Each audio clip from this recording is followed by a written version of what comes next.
సూరీరా మమ్ము సలంగ చూడర సూరీరా.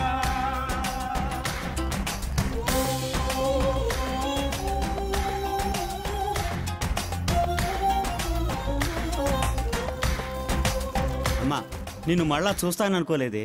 ఇదిగో ఈయన దయ వల్లే మళ్ళా ఇక్కడికి వచ్చాను. 100 ఏళ్ళు చల్లగా ఉండయ్యా. ఆ ఎడారిలోనే అయిపోతాను అనుకున్నాను, ఈయనే మనల్ని ఇలా కలిపింది. మా బిడ్డకి నీ పేరే పెట్టుకుంటామన్నా. भैया यही सब लोगों की वजह से मैं यहाँ तक पहुँचा. अल्लाह आपका भला करेगा भैया. ఈ ప్రేమలు అపేక్షలు సెంటిమెంట్సే ఇండియా అంటే. ఇండియా ఈజ్ గ్రేట్, మేరా భారత్ మహాన్, ఐ లవ్ ఇండియా. ఈ ఆనందంలో నేను మందు మానేస్తున్నాను. నీ మాట మంచితనంతో అక్కడ వాళ్ళని కదిలించావు, వీళ్ళని ఇక్కడికి తీసుకొచ్చావు. వీళ్ళని ఇలా చూస్తుంటే కళ్ళు చెమ్మగిలుతున్నాయి. ఎంత ఎదిగిపోయావయ్యా.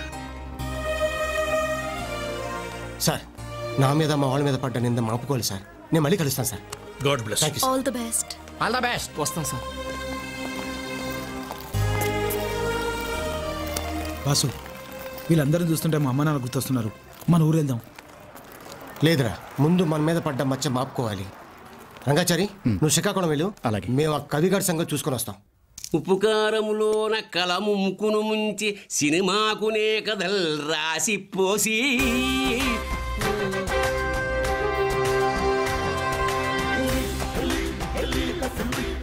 సోంబాబు నువ్వు ఇక్కడికి? నేనే జైలు నుంచి వచ్చా, జామకాయ ముక్కలు తిందామని. బాగుంది. డబ్బులు ఇచ్చే కొన్నావా? దుబాయ్ నుంచి వచ్చారు, నువ్వు పంపించడోళ్ళే. మొక్కలు బాగున్నారా? తీసుకోండి. మమ్మల్ని దొంగల్ని చేస్తావరా?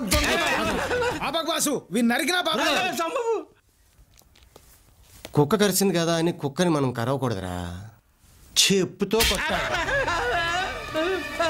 సార్, వీడే సార్. ఆ విగ్రహాలు దొంగతనం కేసు నా పైన మోపింది వీడే సార్. నా ఫ్రెండ్స్ని దుబాయ్ పంపించింది కూడా వీడే సార్. సార్, నేను మంచివాడిని. మీరెంతో రిస్క్ తీసుకొని నన్ను జైల్లో నుంచి బయటికి తీసుకొచ్చారు. మీ మీద నమ్మకంతో మా ఫ్రెండ్స్ని తీసుకొచ్చాను. మీరు పెద్ద మనసు చేసుకొని మా వాళ్ళకి హెల్ప్ చేయండి సార్. మీ ఊరు వదిలి వెళ్ళిపోవడానికి వీడే కారణం సార్. వీడే మమ్మల్ని భయపెట్టి దుబాయ్ పంపించాడు. అక్కడ తిండి లేక, ఉద్యోగాలు లేక నానా అవస్థలు పడ్డాం సార్. ఎవడరా నువ్వు? కవిని, రచయితని. మరి తెల్ల కాగితాలు ఖరాబ్ చేయక వాడు ఫ్యూచర్ ఎంత ఖరాబ్ చేసావు?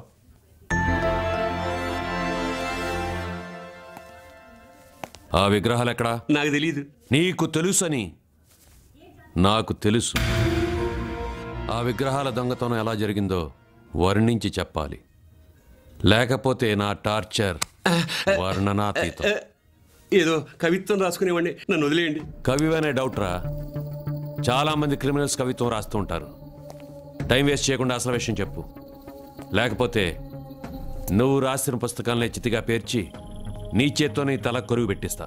సార్, మా ఊళ్ళో మట్టయ్య, సంజీవయ్య అనే వాళ్ళు ఇతని ఆస్తి కాజేయడానికి ఈ దొంగతనం చేయించారు. వాళ్ళకి సాయం చేసినందుకు నా కవిత్వం ప్రింట్ చేశారు. నీ వెధవ కవిత్వం ప్రింట్ చేయడం కోసం ఇంత వెధవ పని చేస్తావా?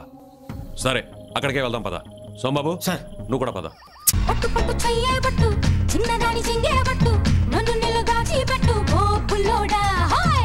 కట్టు చీరే కట్టు, ఉంటే చూపు దూరేటట్టు, నోరు కాస్త ఊరేటట్టు ఓ బుల్లమ్మ.